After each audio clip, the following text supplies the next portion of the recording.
Okay, good. We're live on Facebook. Wonderful.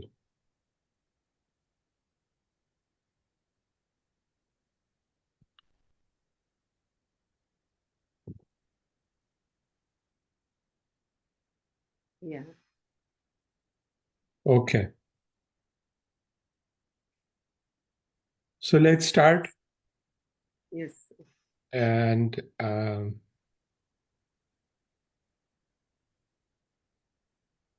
so I think ILA, we've been at it for 6 years now. 2018, we're making slow and steady progress. Very happy with the feedback we're getting from people.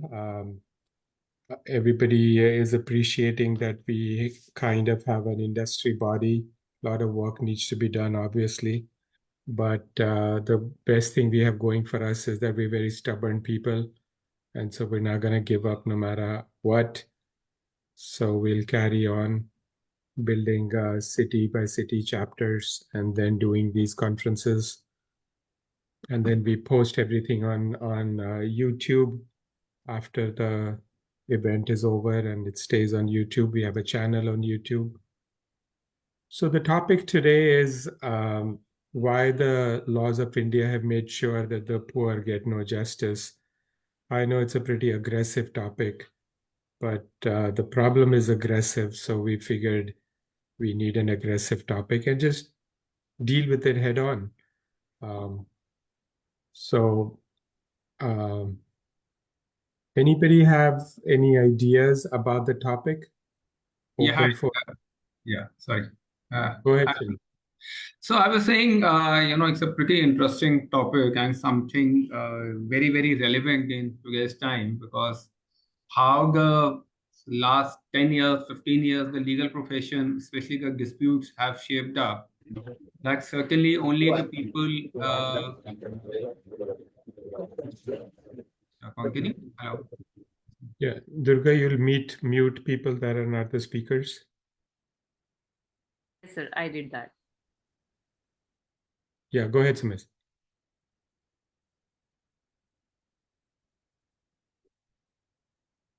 Sumit, you're muted. Hi, everyone. It's Sumesh. So I was saying, this topic becomes very, very relevant because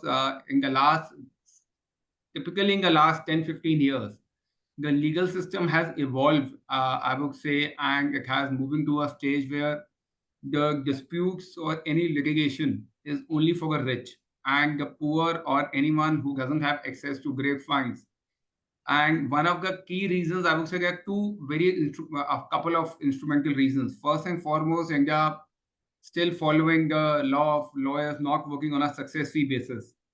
So, which makes it very, very relevant where a the fee of legal counsels have, which is great for any lawyer, but the fee of lawyers and especially the senior counsels have gone up substantially in the last 10, 15 years. It's gone almost like, I would say for some lawyers, we've seen 100x fee increase in the last 15, 20 years. I've personally seen that a counsel with no names, a counsel who was charging 25,000 rupees in 96 when I started my profession, we are paying the same counsel 11 lakhs for a hearing. So that's a type of. But coming back to the excess, because the lawyers are not allowed to work on a success fee basis. They are only working. So typically, it became, and there is no nothing called what you have in the West, litigation support funding. So, Yeah, good evening, sir. Dr. Shreyas. I'm sorry, apologies for joining late due to some technical errors. Yeah. Thank you for joining us. If people who are not speaking, if you can please mute yourself. Yeah.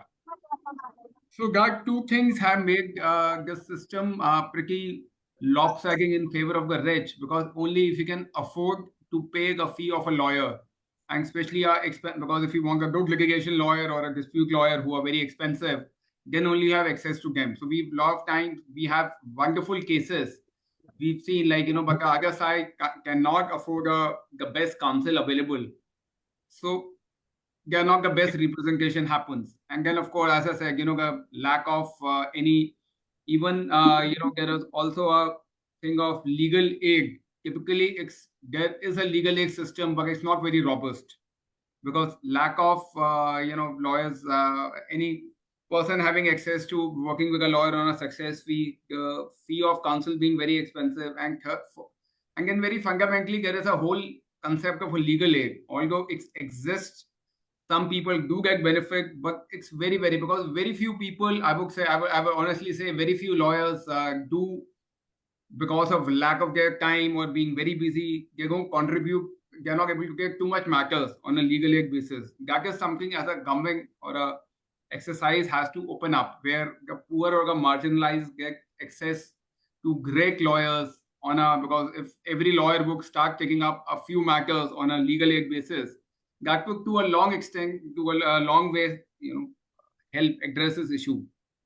And then also the way our legal system is, because unfortunately it takes, because of a huge backlog, it takes 10 to 15 years sometimes for a matter to be decided.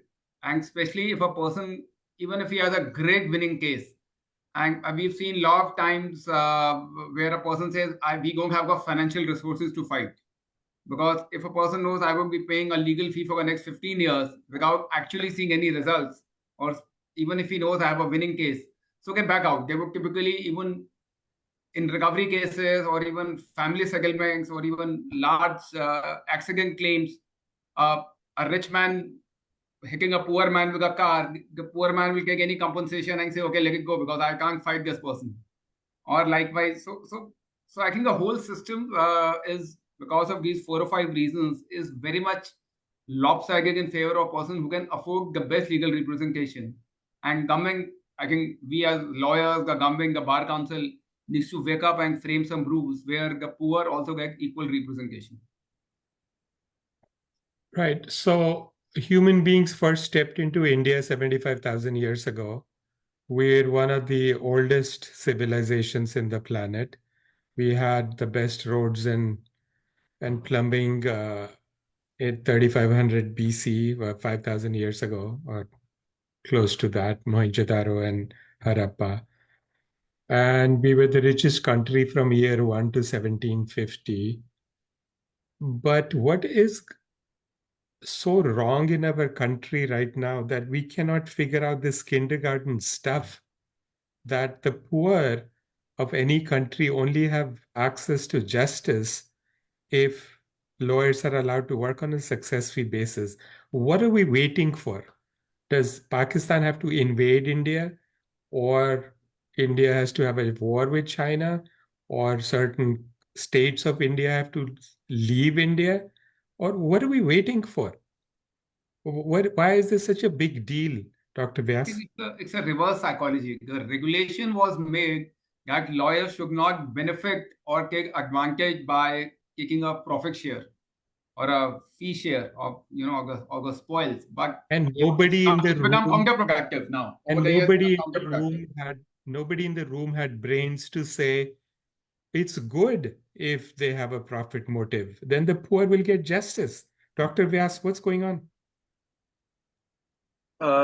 Thank you, sir. Thank you for inviting. Greetings to all my panelists.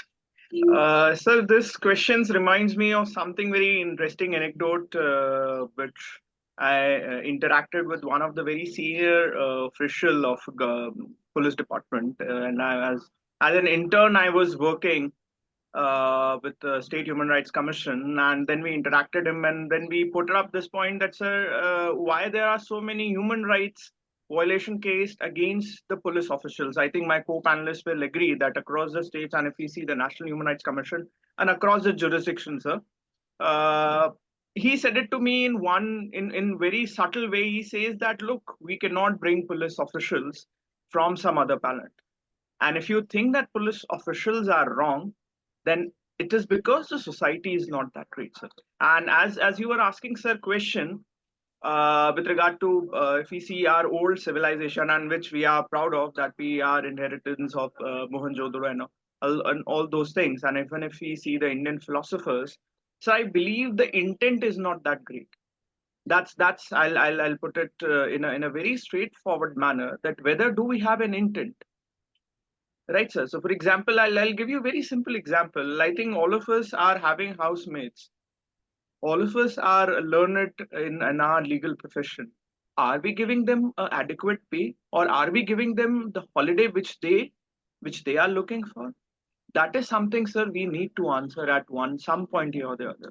We are enjoying Golgappas nearby place. Do we ask our Golgappa or the chart people that whether they have adequate licenses? Are they facing any problem in getting those food standard licenses? That's something, sir, I believe we need to understand. That us talking about very great things, I agree, there is a problem, but are we part of the solution, sir? That is something which we need to look for. Because, sir, if we are not part of the solution, then I believe we are creating more of a problem. I'm extremely sorry, I'm putting it in a very straightforward manner. But this is as a academician, I feel, sir, because that learning starts from the law schools or the places wherein we are studying and we are imparting education. So that I believe we need to improve. Are we improving? Are we going to a very good society? Unfortunately, not, sir. And this is my firm belief that if we improve that thing, and I'm not pointing out in a very specific Indian jurisdiction, and I believe, sir, some of my panelists or some, including you, Navneet, sir, you might have practiced in you're practicing in a US courts. You might see there are problems, but are we part of that solution? So something that I believe, that intent which is required, that what we call it in Hindi, that inside जो हमारा अंदर का स्व है, are we making it correct? Are we doing conscious decisions? So that I believe we need to work on. So I think that part, we agree that Britishers, whether it's for US and all, they were ruling. But are we doing something to undo that? Right. That is something I believe, sir, that is what is required to be changed. Are we consciously doing something? Are we accepting that yes, there is a problem in a system, and only if we accept that, I believe we can be part of the solution. When you say are we accepting, who is this we? The Indian population or lawyers or Sir, judges or who? Sir, to best of my, although I consider myself a student of a law, but I believe that almost all the written constitution starts from the word "we the people." So, if to best of my knowledge, I think when I was interacting with doing in comparative, because I teach LLM students, so I do teach them comparative constitutional law or public law.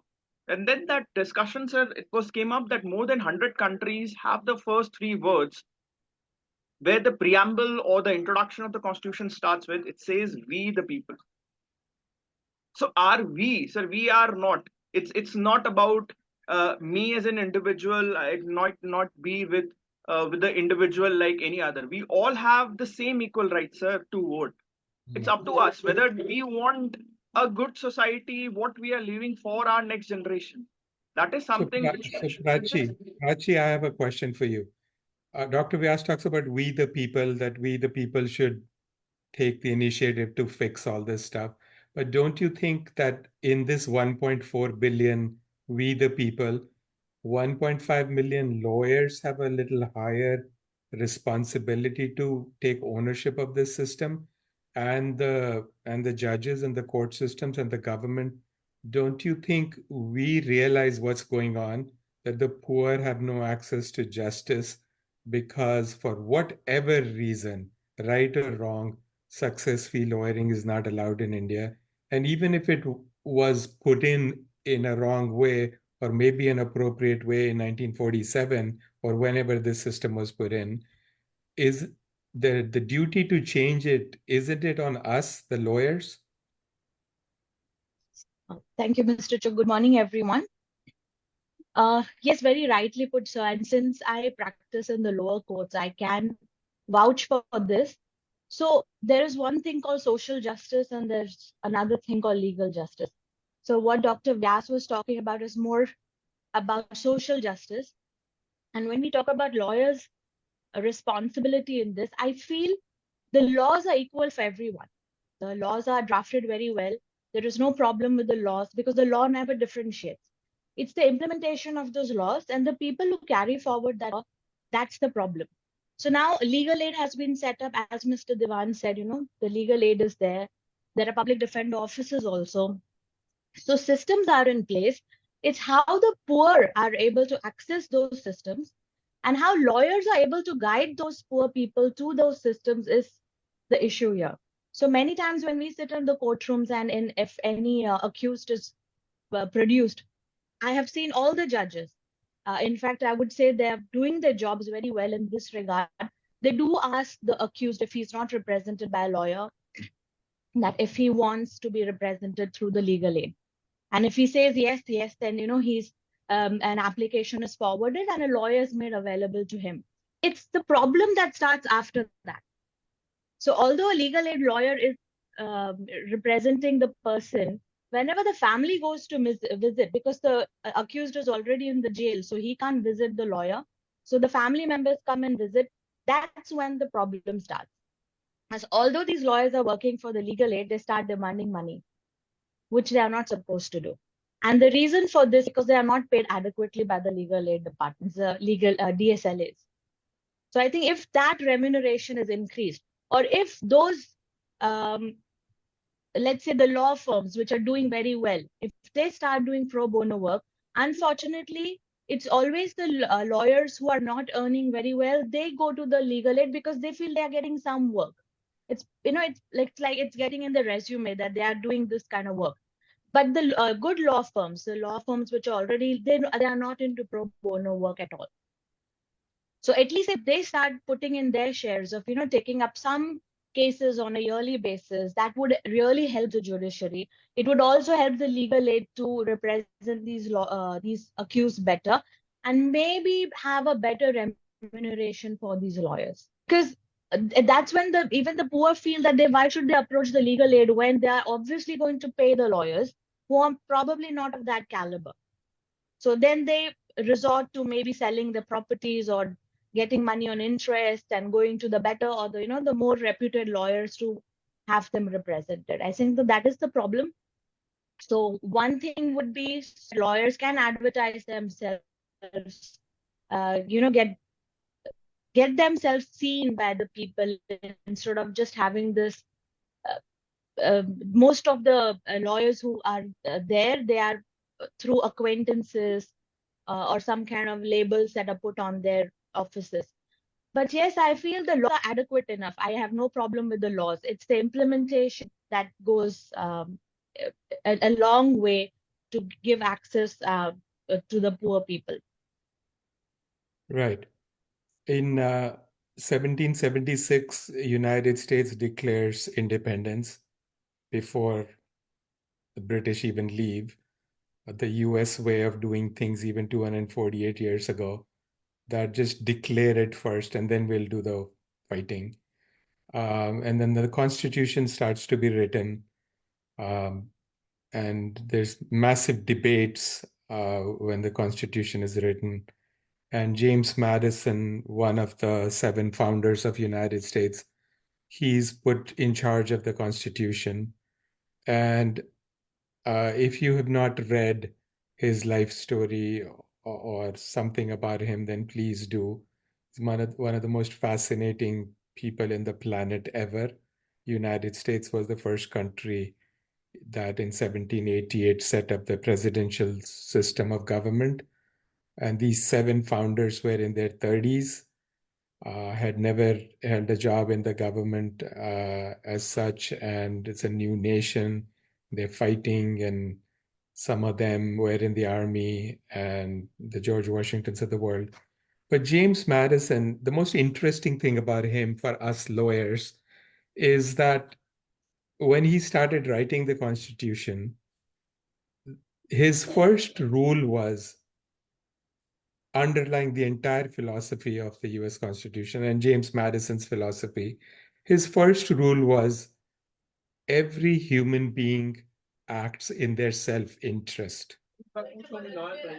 And the purpose of the Constitution and the government is to put checks and balances.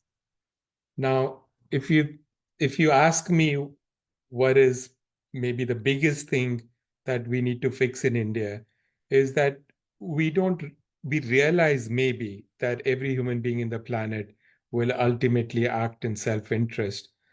And so James Madison's of the world, they set up power to the states, power to the districts, powers to the cities, three branches of the government, the executive and the legislative and the judicial, and the legislative two branches, the Senate, the senators for 6 years, Congress people for 2 years, which means we don't trust you.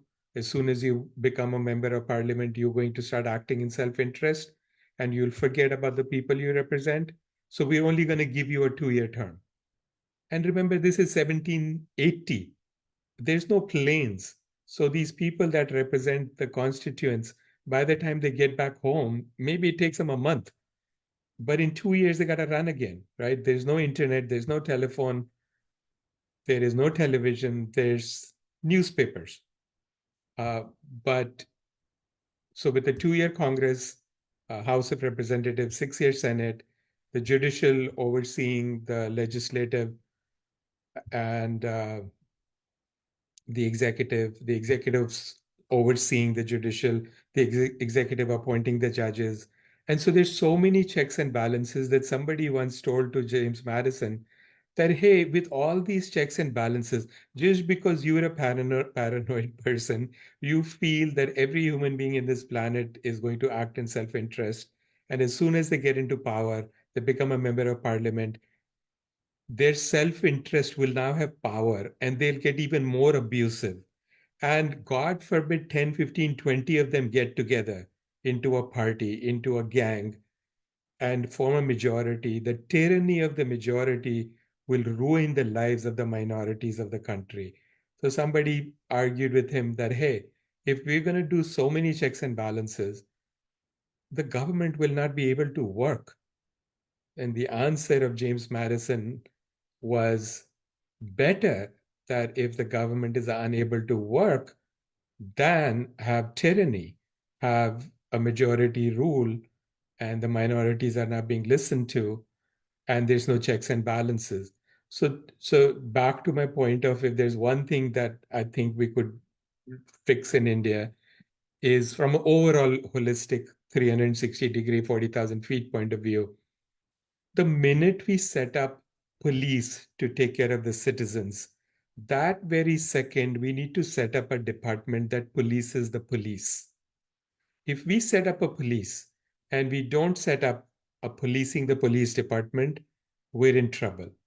So, Prachi, you said that people volunteer to be on legal aid, and I volunteer, and then I get a client, and the client's relative is in jail, maybe the husband is in jail, and the wife and the wife's brother and sister or whatever come see me because I'm doing work for free out of the goodness of my heart, or I don't have any other work, or I just want to help, or I care for the country.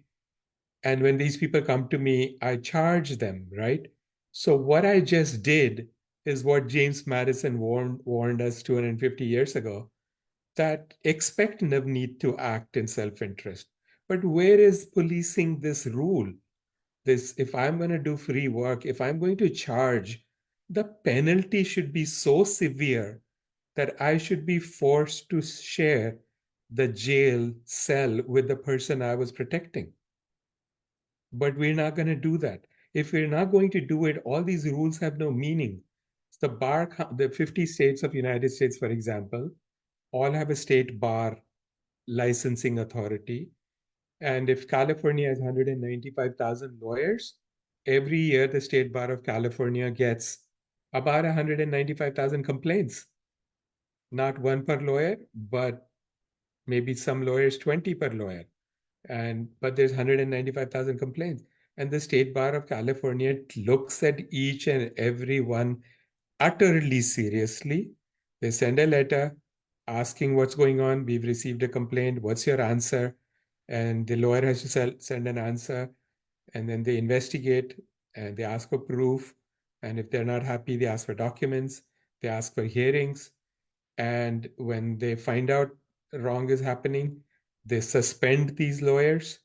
And if the It's a repeat offender. They'll disbar these lawyers. Every lawyer in the country is scared shit of the state bars of these 50 states because you worked so hard to finish high school, do 4 years of college, do 3 years of law school, and then become a lawyer. And it takes 5, 10 years to become a successful lawyer. And then you do some hanky panky, and the state bar comes in and takes your license away. And you're ruined for life because nobody will ever give you a job. You cannot move to another state and hide the fact that one state disbarred you, because the first question when you apply for a bar license in another state is, have you had any state bar investigation in the state you're coming from? And you lie there and you're going to be out. So where is the Bar Council of India in all of this? Where are the judges in all of this? I bet the Bar Council knows, I bet the judges know that these legal aid lawyers are charging. The minute they find out, where is the police in all of this? So all of the checks and balances are failing. If we made sure that the legal aid lawyer does free work and good work, and maybe they'll get their benefit in some other way. If we're now going to set up these policing systems, we're going to be in trouble. So Vasundhara, one of the ways, so first of all, the basic premise of this entire discussion is that the purpose of law is to protect the powerless and the poor from the rich and the influential and the government. The only way the powerless and the poor of a society have access to justice is through contingency lawyers, through success fee lawyers, and through information that the poor of the country should know what their rights are. Now, if lawyers are not allowed to advertise and lawyers are not allowed to work on a success fee basis, so in a way, the system in India, either the Bar Council or the state governments or the central government, by banning lawyers from working on a success fee and banning lawyers from advertising, the two ways the powerless and the poor get access to justice, free lawyering and information, that has been banned or stopped. And like Prachi said, that the higher burden is on lawyers. Why are the lawyers of India not doing anything about these two topics, success fee lawyering and advertising? Hi, thank you everybody for joining today, and I'm very happy to be here to be sharing my thoughts on the topic, which is extremely pertinent to not only the rest of the country, but especially to the legal industry. As everybody has already rightly mentioned, contingency fee-based services in India not being allowed is definitely a very big hindrance to, to everybody getting equal access to justice, essentially. Honestly, according to me and whatever experience I've had with the bar, as well as clients who probably have been looking for legal services and have not been able to afford it, I mean, I think lawyers as a fraternity have definitely been wanting to work on contingency based services. There are certain lawyers who also do it, even though it's not allowed. Of course, it's done in a more perhaps unofficial manner. And the hesitation that most lawyers have of not doing it in a more open manner is, of course, the fact that it has been barred both by law as well as rules and regulations. So in order to perhaps get together and fight this, we have to use it as a more of a cause of both legal justice as well as social justice, because that's where we're at with this with respect to I mean, honestly, as new age lawyers, we're all very active on LinkedIn and other online platforms, and we are trying to spread as much awareness as we can. Internet is definitely, and technology in general is also a very good tool to at least create awareness, if not be able to provide legal services effectively. But we're already doing our bit by kind of talking about the relevant topics, talking about case laws, discussing landmark judgments, which otherwise people would have probably not been aware of. And I honestly feel like even though lawyers have not been able to do much about the contingency issue, or we can definitely get together and maybe build a more robust platform for providing information without, of course, advertising ourselves or without advertising any particular individual lawyer. So I would just like to discuss an instant where I was a part of a legal tech company back in 2017-18. It was essentially a pioneering legal tech company in India.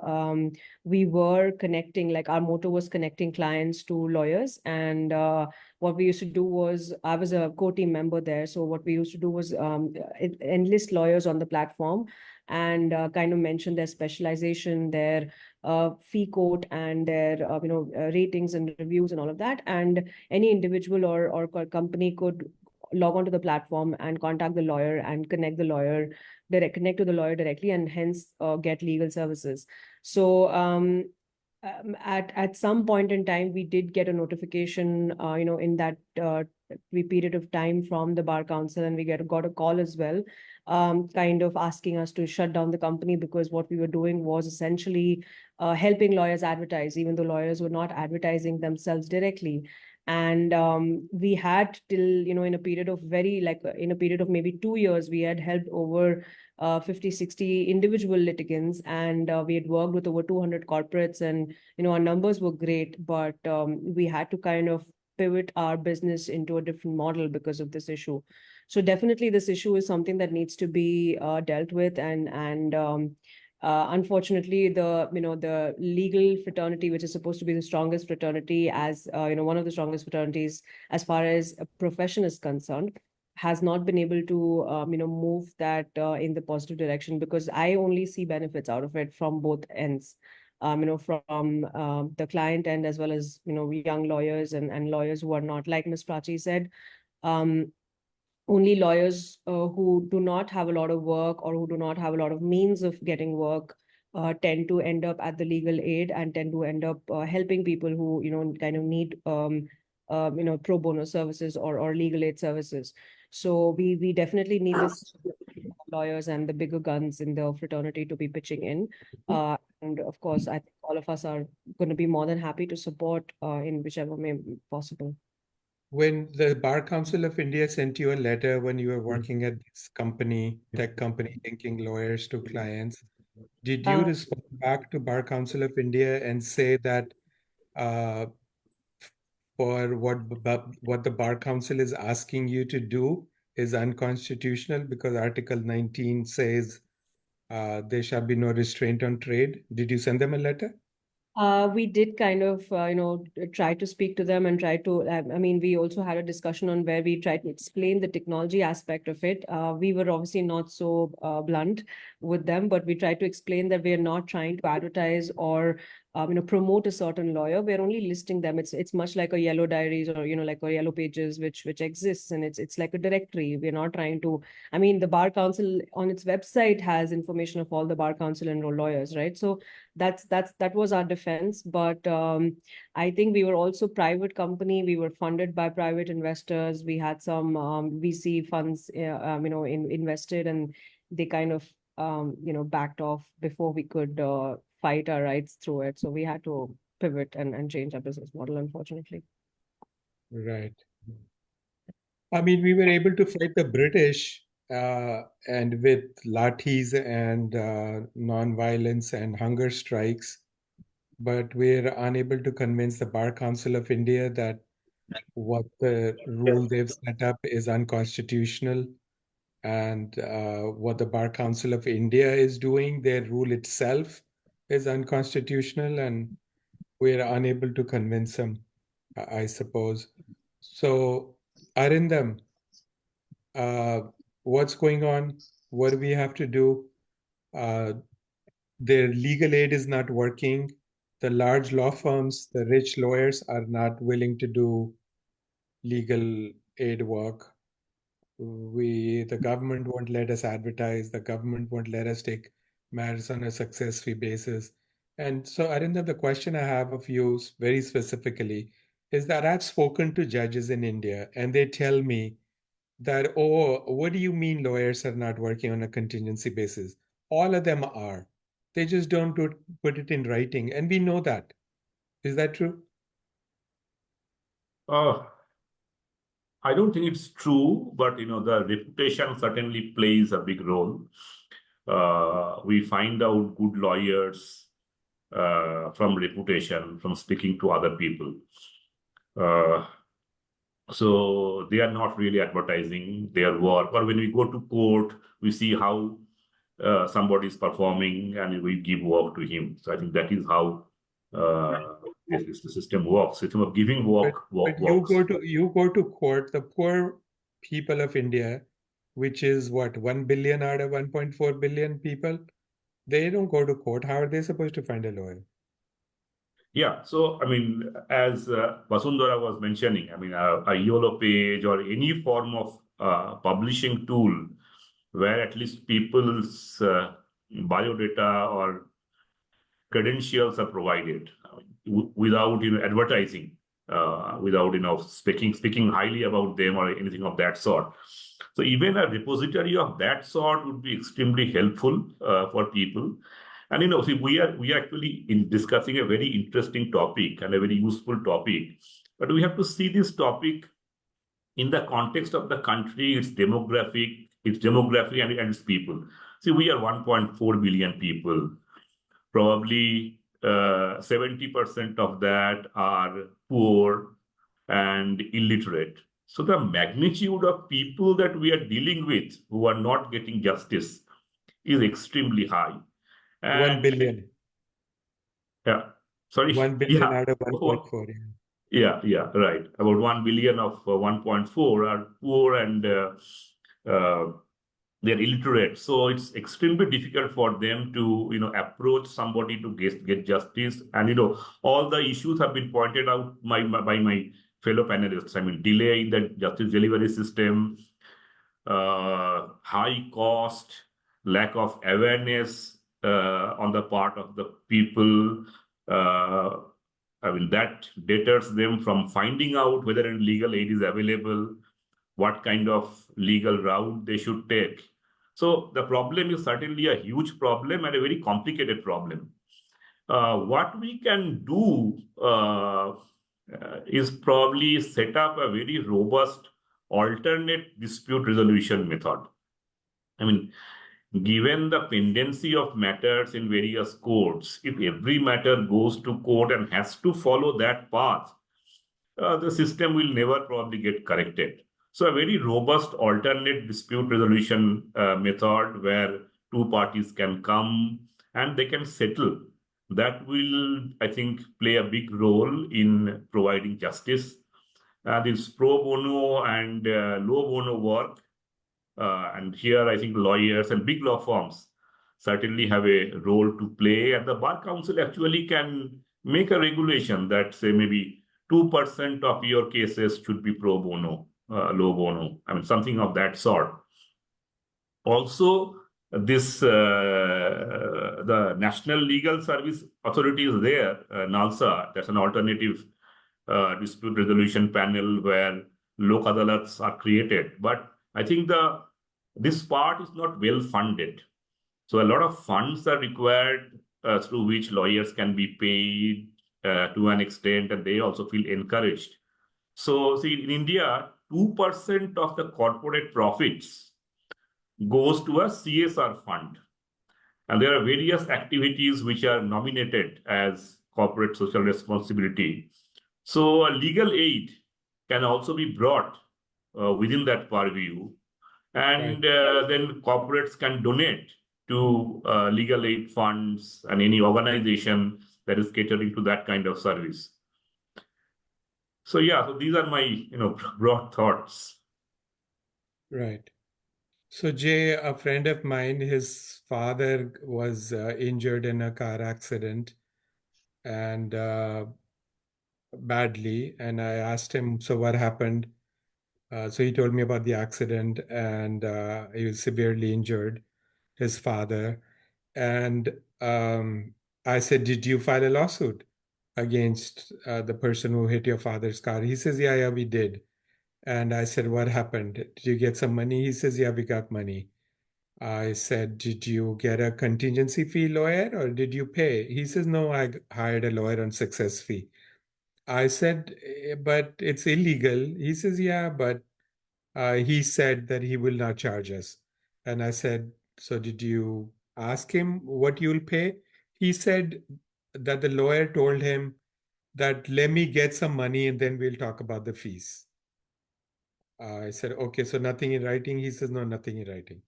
So I said, what happened? He says, we got 8 lakh as compensation and the lawyer took 4 lakhs. I said, half of it? He says, yeah. I said, well, did you tell the lawyer that, hey, half is too much and maybe you should take a quarter or 20% or 30%? He says, yeah, we told him you're taking too much. And so he says, the lawyer tells this person, do you know how I came to you? And my friend says, no, you just showed up. He says, the police sent me. And now the police officer that sent me, I have to take care of that person. And then in court, I have to do this and do that. So all of that's included. And I'm thinking, just because there is success fee lawyering not allowed, these lawyers are getting away with this, right? Imagine if success fee lawyering was allowed and the fee agreement had to be in writing. What lawyer in the country would write in the fee agreement that I have to pay the police person a bribe for sending or commission for sending me over to you? Most countries have a law that police officers can't be sending lawyers to people's homes if they've been in a car accident. In a majority of the developed world, if a lawyer witnesses a car accident, a lawyer is forbidden to walk over and hand over his or her business card and say, hey, call me, I'll help you. And the logic is that that person is at a weak moment at that point, and that's not the time to hit them up with a business card. In all government buildings, especially courts and jails, lawyers are forbidden to hand over a business card to anybody present in that building. So I've spoken to judges, and the judges tell me, yeah, we know this is going on. So one judge, I said, well, so I wasn't going to say to the judge that, okay, why aren't you fixing the contingency fee basis system? And I said, so you know that this is what's going on. And then the poor client is at the mercy of the lawyer after the lawyer collects some money of how much money the client is going to get. So you know all this. And yeah, the answer is yes, we do. And so I said, so what are you doing about it? He says, we fixed it. This is a judge telling me. We fixed it. I said, how? Well, when we award a judgment of 8 lakh rupees, we will hold back 75% or 80% and only give them 25, 30% on day one. I'm like, okay. And then what happens to the rest of the money? It's under court supervision. And I'm thinking, somebody who got money, somebody who's injured and not going to work anymore. And I said, so they have a wedding in the family or somebody else gets sick and they need money. They don't have access to the money. The court's holding on to it. So then what do? So the judge says, they come to court then and ask for more money. So I said, then there must be a lot of this going on. He says, yeah, a lot of this goes on. And I'm thinking there's 50 million pending cases. The shortage of judges, 70,000 judges required. We only have 21,000. And just to not straighten out the system and allow success fee lawyering, we've set up these rules that the judges are now busy handing out checks to people after a judgment has been issued because we don't trust the lawyer or the lawyer will keep more money. Have you heard any of this, Jay? Or Yes, sir. So, good morning, everyone, and thank you for calling me. And it was great hearing from the other panelists their thoughts. And Navneet ji, I think you have brought up a point which was first to hit me when I saw the topic of this session. And interestingly, you also brought up the topic of somebody hitting a person with a car, right? And I'm not sure if you have heard about it, but it has been on the news for quite some time now. In Pune, there was a case where there was a Porsche car being driven by an underage kid, and it killed 2 people, right? And at night, probably after having a good night of drinking, and then what unfolded after that sort of changes the perception to justice and how lawyers, courts, police, even evidence for that matter, how that entire cycle, I think it opened a Pandora's box. And I think it changed the perception it was always there, but it changed the perception of how justice is being delivered. And there was certainly some silver lining. So essentially, I'll just recap some of the highlights on what happened. And I think my views in terms of what is rotten in the system have changed a lot because of that case as well. So the first thing was the child got, or the kid got a bail the very next day on Sunday. Within few hours, the bail conditions were quite funny and quite. It was heartbreaking to see those conditions also come up. Where he had to write an essay about how he's going to follow the law and all those things, and he was let off on that condition. How After old that, was this person? sorry, How old was this person, driver? 17. And after that, and he killed 2 people, and there were gory videos of those. If you search on that, you'll see the bodies lying on the road, and people trashing the person. And of course, the person is driving a Porsche worth a few crores, and that certainly highlights the position or the divide between rich and poor. And of course, the persons driving, or the persons who were killed, were not poor but relatively poor, right? And so the bail conditions were funny. After that.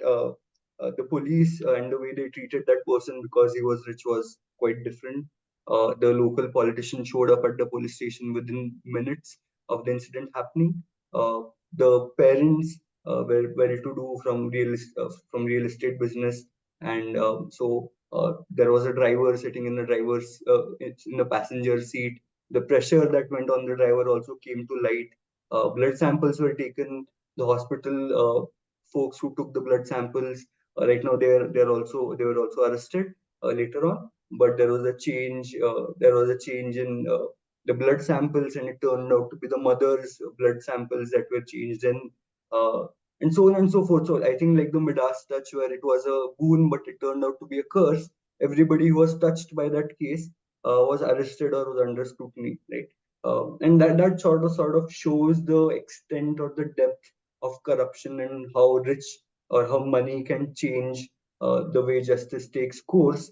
And the only thing that sort of flipped the story, where the boon became a curse, was the accountability that came along with social media and media in general, where it was highlighted that just because a person is rich doesn't mean that the justice should change its course. And I firmly believe in, say, separation of powers and how the justice system came to be. And I think the fourth pillar of media and accountability certainly needs to play a role, especially if we are not able to fix our parts of pillars, or we are unable to fix, or we are unable to do our part in the justice system. Whether lawyers should get success fee or not, I think is quite secondary. What should be fixed first is these pillars of accountability. After everything was broken down the first few days, I was quite heartbroken that if everything is going in a different way. But a week later, I was quite happy about it. That the media has done its bit, and everything is opened up, and we're able to see the depth of corruption, and probably that should change things. And I do hope that that's a great trigger to change things. Nothing will change, Jay. Nothing will change because this has been going on for 75 years plus. Nothing will change till you give the poor and the powerless power. This is feel good, everybody felt good, social media.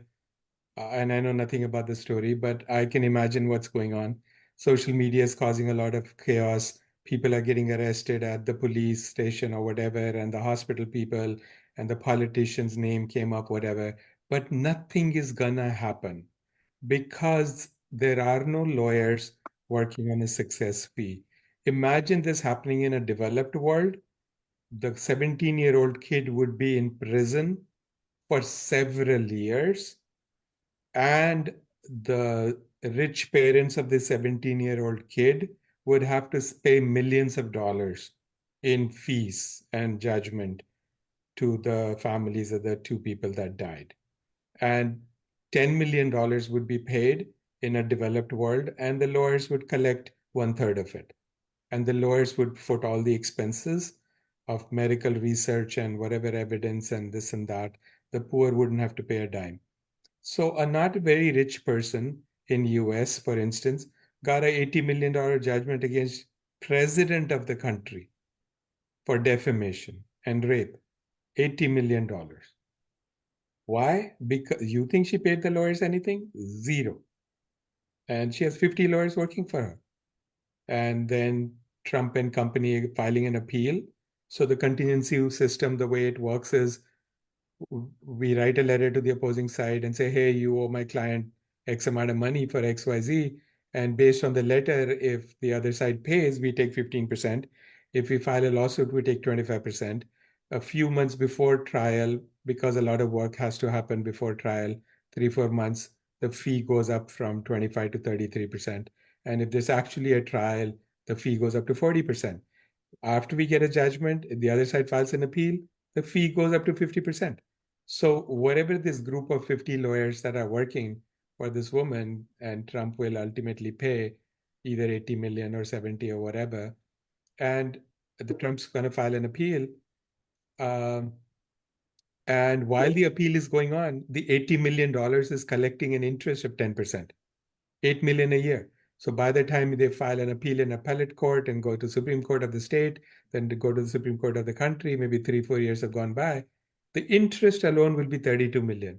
And the lawyers are going to get half and the plaintiff will get half if the Supreme Court and all the other courts affirm the judgment and whatever. But the point being that feeling good, and yes, everybody in Pune and area and surrounding area is realizing this is bad. But what's gonna happen? Will these two people that died, will they get a substantially huge amount of money? The kid, the car must have insurance. The insurance company needs to be sued. The insurance company, so in the developed world, the insurance companies have policy limits, right? So let's say the policy limit is $2 million or $1 million or $500,000 or 5 million. When a 17-year-old kid, and the parents are at fault for giving him keys to the car. When something bad like that happens, you know what the insurance company says? We're not fighting this. We're not hiring a lawyer. We're not going to court. We're not fighting. The policy limit is $5 million. We surrender. We will write you a check of $5 million because if you go to court in front of a jury at a trial, the jury is going to award $500 million in damages. And we don't have it. Maximum we're going to cover is 5 million. We lost already. These 2 dead bodies and the video and the 17-year-old and alcohol and a Porsche. The case is over. Here's a check of 5 million. The rest go after the parents. Who's going to do all of this? But success fee lawyers and solid, successful success fee lawyers who've become very rich defending cases like this in the past and have a huge war chest to take on a matter like this and have 100 lawyers working for them.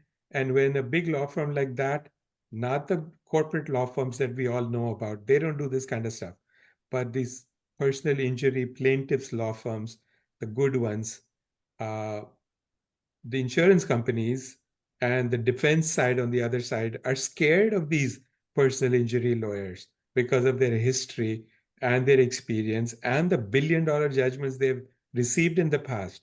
We're a far cry from it. We're not even letting a lawyer collect a promissory note from you gave money to your friend and he or she is not returning. We're not even letting that poor client have a lawyer collect that 8 lakh rupees and keep 25% of it.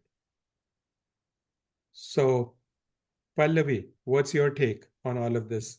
What do we have to do? Are we ever going to fix these things? Good morning, sir. Good morning, everyone. It's been a wonderful opportunity to share my thoughts, and it's been an enriching experience to hear all the versions. So, coming up to this issue, the poor getting justice and the lawyers getting the commission, contingency fees, they are entirely different subject matters. So it's been almost, as you correctly said, that it's been 75 years. And I won't say the poor are not getting justice. it's not been completely true. Yes, some justice has been done so far, but still, we are still away from what we thought in our constitution. What was the objective of the constitution? Like Pandit Jawaharlal Nehru said in his insightful words, a society which does not treat each of its members as equals forfeits its right of being called a democracy. So, we being a democracy, we might have failed the rights of the poor, but still, we have come a long way. So, we have to ensure the rights to poor in different ways. Like when we talk about the rights, personal injury rights are one form of rights which come before the courts. Then there could be matrimonial rights, social justice, different kind of matters. So we have to see what kind of rights can be sorted through what legal forum or what kind of adjudication. Like NGOs are taking up the legal rights of the people, affected people. They take up different rights in different sectors. Then we have the ADR forums. ADR forums through Lok Adalats, they also take up the adjudication of the legal issues. They work in a different way. So we have to just understand the legal system. How does it work? And what could be the possible outcome of the solutions in a way. And it cannot be a one person's initiative. It has to be a concerted efforts by all the participants of the civil society to ensure social justice and the active participation of the lawyers. And talking about the NGOs, they play a very important role in getting the immediate relief to the person when any of the right is infringed in case of a matrimonial dispute, or maybe a civil dispute, or maybe an environmental law violation. So, and they also help in understanding and gauging the active level of the government policy implementation on the ground level. And then they also help in devising the policies, right policies for the implementation of the social justice. So there are So different Pallavi, ways. Pallavi, 1.4 billion people in India, and you know what lawyers charge, right? You've been practicing law for quite a bit. Given what the lawyers in India charge, what percentage of the 1.4 billion people in India can afford to hire a lawyer? Not too many. Actually, even most of the people, we as a lawyers, when we talk about the lawyers, barring the big law firms, most of the lawyers, they work on a proportionate basis. Whichever client pays you whatever amount, they just take that money and just try to do justice. This is my personal experience. I've seen lots of lawyers. They don't say no to any client. Okay, from the rich clients, they charge large money, and from the poor clients or not so poor clients, or maybe some middle class client, they charge fees accordingly. So the situation becomes grave for the very poor people who have no money. So here comes the problem, and for which solution may have to be found out. But for the rights, like in a MACT matter, see, most of the people, they don't know about their rights and how much and what is the extent of the amount they can get in compensation. For example, I was just reading through. The government doesn't want these poor people to know their rights. Is that true? Sorry? The government does not want the poor people to know their rights. That's very true. In a recent batch of writ petitions, which I'm doing before High Court, I would not disclose the entire matter, but these people who are my clients, they have the fees of, they have the charges of almost running in crores, which have been shown in their names. And government has not paid them, despite filing the matter, and the former ASG has been taking dates. It's been almost 5 dates. So that's how the government is not wanting them to know what is happening behind the scene. And but these people, they know, yes, some injustice has been done, but they have no access to the information. They have no access to the right lawyers to take up the matters, to fight the battery of lawyers by the government. So unless they have an appropriate system to assist them, in proper legal fight against the machinery, the strong legal machinery, they will never win. They will never win, and they need strong team of lawyers to fight their cases. Right.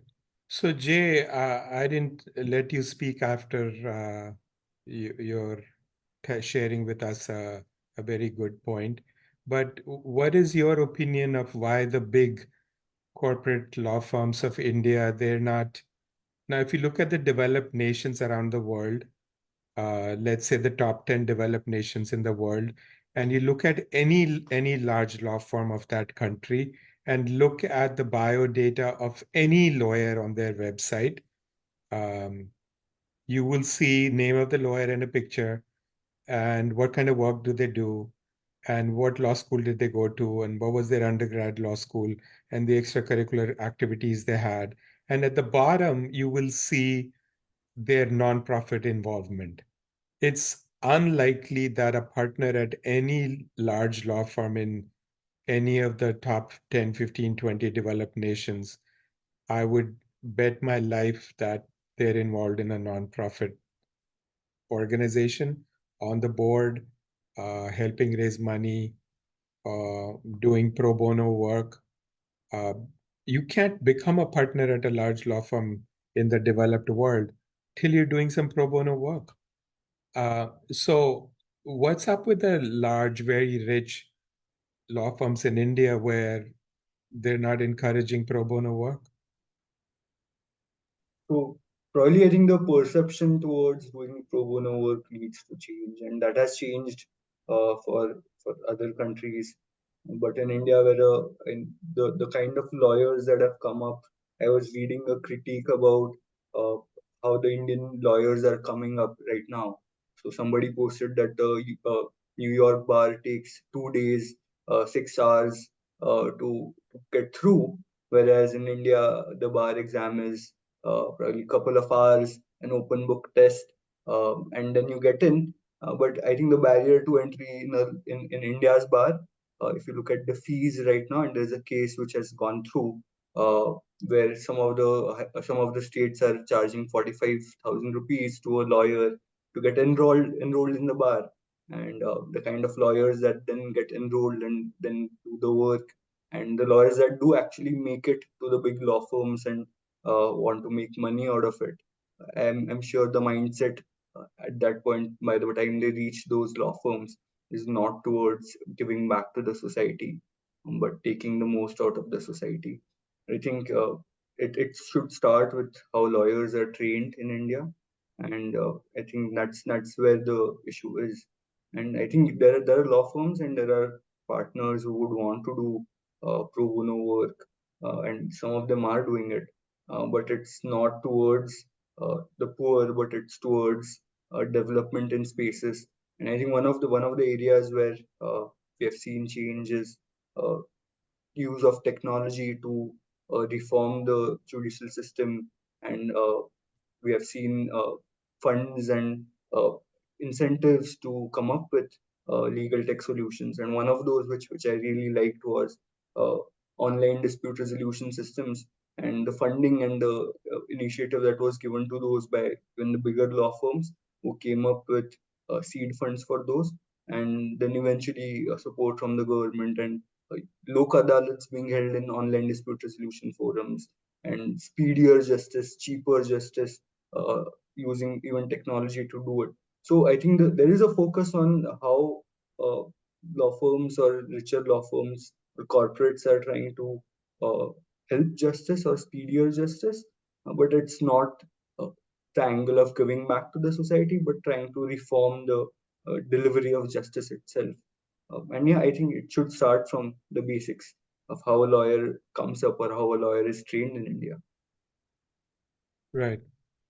I think, there's no problem in this world. The only problem is not finding a solution. And I think if you look at the developed world, and I guess we have to now look at the developed world because on our own, we've had 77 years to fix things and we have not. And maybe we feel it's difficult. And Arindam was earlier pointing out that there's so many people in this country and we have to do something different. And one of the responses to the fact that there's so many people in the country, that my response to that also is that, okay, then we need more judges. So per capita, if the worldwide average is one judge for every 1 lakh people, then we just need to have more courtrooms and more judges and more appeals courts and more Supreme Courts. And I don't know why we can't have 29 Supreme Courts in each state to look after the local matters before, and the national Supreme Court should be restricted for super important matters. But if you look at the aid to the free, to the poor in the developed world, first of all, the poor don't know their rights.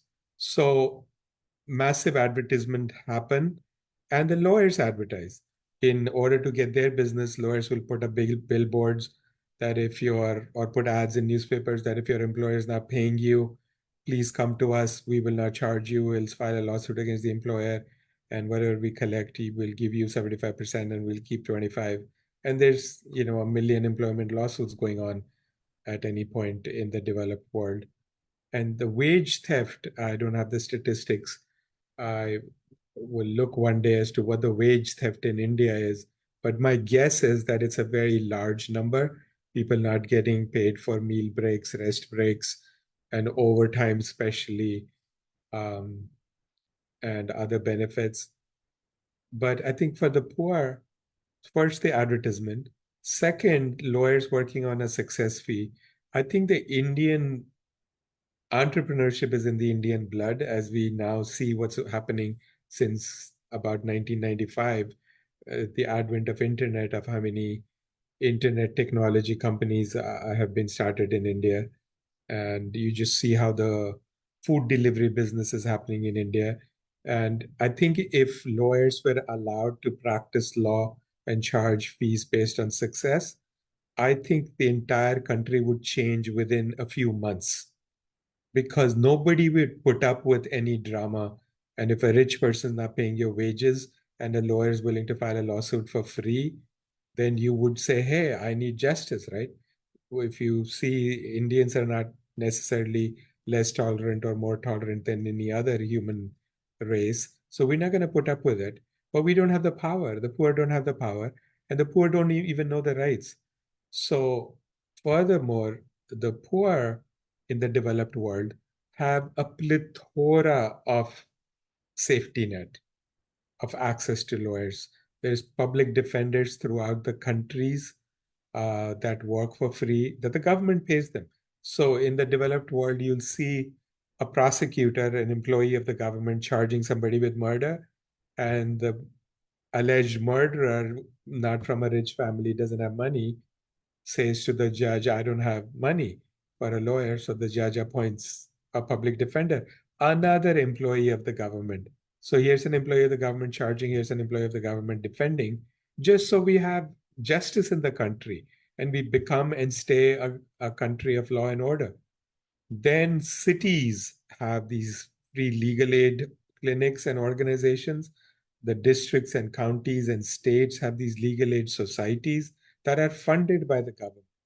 The counties fund, the districts are counties, for instance, in US, and provinces in some countries. But whatever they're called, the local governments will fund these legal aid. Corporate companies, Fortune 500, the biggest companies in the world, will fund and donate money to legal aids. Even the legal aids that file a lawsuit against their own company, that's actually writing a check to the legal aid. But that's how good the system is. Fortunately, India now has CSR, and there's $5-6 billion floating around in CSR every year. And if we have credible legal aid societies that they could ask for the CSR money, the court should help, the government should help, the local government should help, the law ministers' offices of the local government should help. And lawyers, especially the ones that have made it, need to realize one and one thing only, that to whom much is given, much is expected in return. Fine, do 2,500 hours of billable work, but at least 100 of it contribute to some legal aid society, or have a pro bono policy at your own organization that 1 out of 25 poor cases that come to the office, we will not charge. And each lawyer has to spend 5%, 4%, 3% of their total working hours of the year doing pro bono work. And I think nobody else is going to come fix our country. Nobody else is going to come make us a first world nation by 2047 or whenever. The average per capita income in the world, the population of the world is 8 billion. The world GDP is 100 trillion.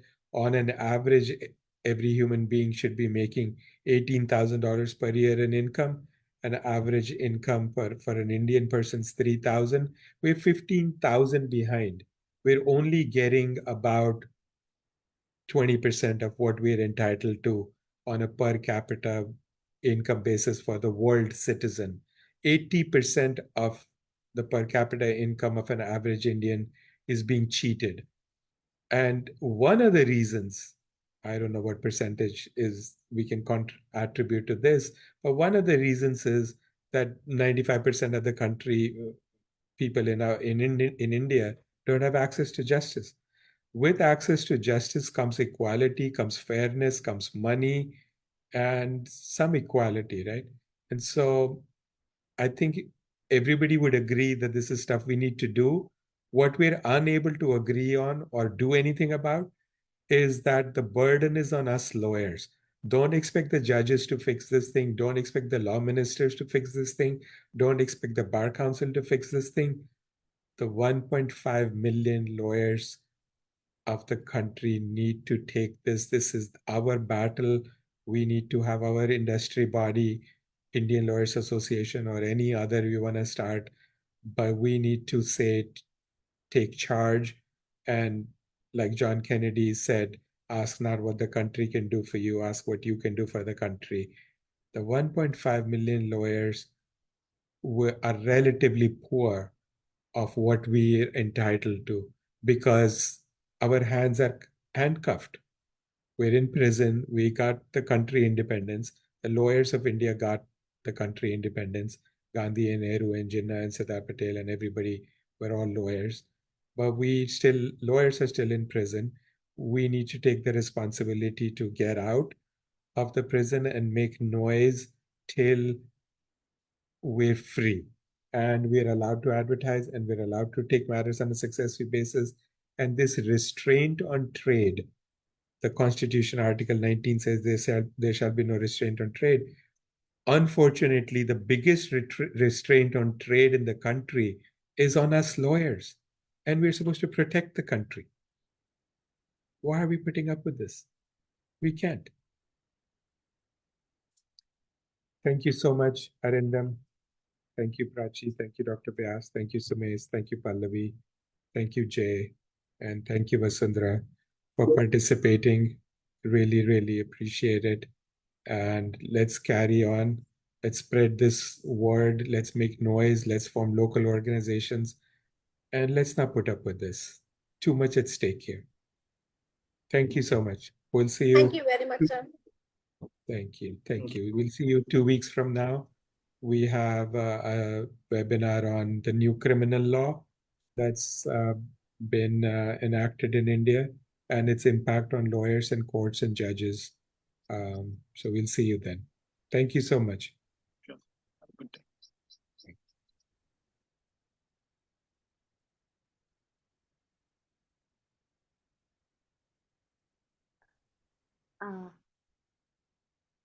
Now